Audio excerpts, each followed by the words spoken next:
السلام علیکم پیارے ناظرین، سراج ٹیم میں خوش آمدید۔ پیارے ناظرین، ایک ایسا نام جسے سن کر مسلمانوں کے دلوں میں خوشی کی لہر اٹھتی ہے اور مسلمانوں کے چہرے پر مسکراہٹ آ جاتی ہے۔ پیارے ناظرین، صدام حسین، جس نے مسلمانوں کو سکھایا اور مسلمانوں کو کر کے دکھایا کہ مسلمان کفاروں کے سامنے کبھی نہیں جھکتے، ظالموں کے سامنے کبھی نہیں جھکتے۔ پیارے ناظرین، صدام حسین ایک ایسا لیڈر تھا جس کے سامنے کفاروں کی ہمت نہ ہوتی کہ وہ اس کے سامنے کھڑے ہوتے۔ صدام حسین کفاروں کی آنکھوں میں آنکھیں ڈال کر بات کرتا۔ پیارے ناظرین، صدام حسین ایک ایسا واحد لیڈر تھا جو یہودیوں سے نفرت کرتا۔ پیارے ناظرین، صدام حسین ایک ایسا عظیم لیڈر تھا، ایسا بہادر لیڈر تھا جسے یہودی خوف کھاتے تھے۔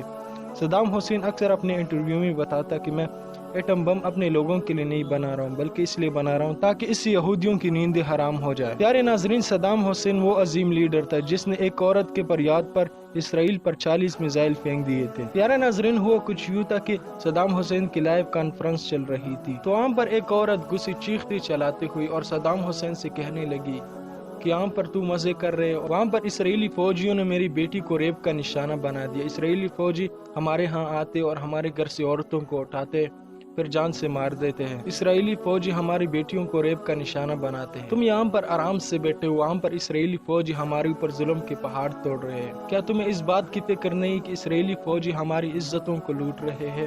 کیا تمہیں قیامت کے دن اللہ کو حساب نہیں دینا؟ تو پیارے ناظرین، صدام حسین نے جب اس عورت کی فریاد سنی تو وہ رونے لگا اور کہا کہ اسرائیل کا ہر شخص کل صبح کا سورج نہیں دیکھے گا، میں پوری اسرائیل کا نام و نشان مٹا دوں گا۔ اس کے بعد صدام حسین نے ایک میٹنگ بلائی فوج کی اور کہا کہ اسرائیل پر حملہ کر دو۔ پیارے ناظرین، اس کے بعد اسرائیل پر 40 میزائل پھینک دیے گئے اور یہ حملہ ایک ساتھ نہیں تھا بلکہ ایک میزائل پھینک تھا، اس کے بعد جب سارے لوگ جمع ہوتے لاشوں کو اٹھانے کے لیے، اس کے بعد دوسرا میزائل پھینکتا، تو اسی طرح اسرائیل کی دارالحکومت کو قبرستان بنا دیا گیا۔ پیارے ناظرین، اس کے بعد اسرائیلی اپنے بلوں میں چھپنے لگے، بہت سارے اسرائیلی مارے گئے اور سڑکوں پہ پڑ رہے کتوں کے اعضاء بنے رہے۔ پیارے ناظرین، صدام حسین کا یہ ارادہ تھا کہ ساری یہودیوں کو آج ہی ختم کرنا ہے، لیکن اللہ کو منظور نہ تھا، یہودی بچ گئے۔ پیارے ناظرین، اس کے بعد اس حملے کے بارے میں صدام حسین سے کسی نے نہیں پوچھا کہ آپ نے یہ حملہ کیوں کیا، کیونکہ کسی دشمن کی ہمت نہیں تھی کہ صدام حسین سے سوال کرتے۔ پیارے ناظرین، دشمن سامنے وار کرنے سے ڈرتے تھے لیکن انہوں نے پیٹھ پیچھے وار کرنا شروع کر دیا۔ پیارے ناظرین، یہاں پر اسرائیل، برطانیہ اور امریکہ نے ایک بڑا سازش تیار کیا صدام حسین کے لیے کہ ہم عراق پر حملہ کریں گے۔ پیارے ناظرین، اس حملے کے پیچھے بھی یہودیوں نے ایک بڑا سازش تیار کیا۔ پیارے ناظرین، حملے کی وجہ یہ بنائی کہ صدام حسین نے ایک بچوں کے اسپتال پر حملہ کیا ہے۔ پیارے ناظرین، یہ ایک بڑی سازش تھی لیکن اس میں یہ ناکام رہے۔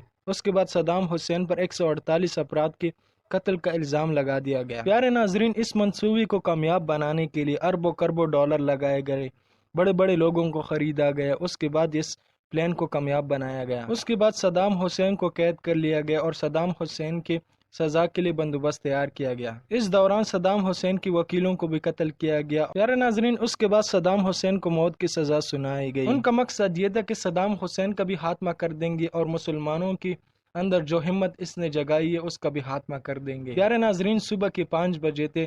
صبح کے 5 بجے بغداد میں اذانیں گونج رہی تھی۔ صدام حسین کو سزائے موت کے تختے پر لایا گیا۔ پیارے ناظرین، چاروں طرف کیمرے تھے اور یہ منظر پوری دنیا کو دکھایا جا رہا تھا تاکہ مسلمان خوف زدہ ہو جائے، لیکن صدام حسین نے کلمہ بلند کیا اور بتایا کہ مسلمان موت سے کبھی نہیں ڈرتے، اور یہی پر امریکہ کو بہت زیادہ شرمندگی محسوس کرنی پڑی۔ پیارے ناظرین، اس کے بعد صدام حسین اپنے حقیقی منزل کی طرف روانہ ہو گئے۔ پیارے ناظرین، آج بھی صدام حسین مسلمانوں کا ہیرو ہے اور جب بھی صدام حسین کا نام آتا ہے تو مسلمانوں کے دل خوش ہو جاتے اور چہرے پر مسکراہٹ آ جاتی ہے۔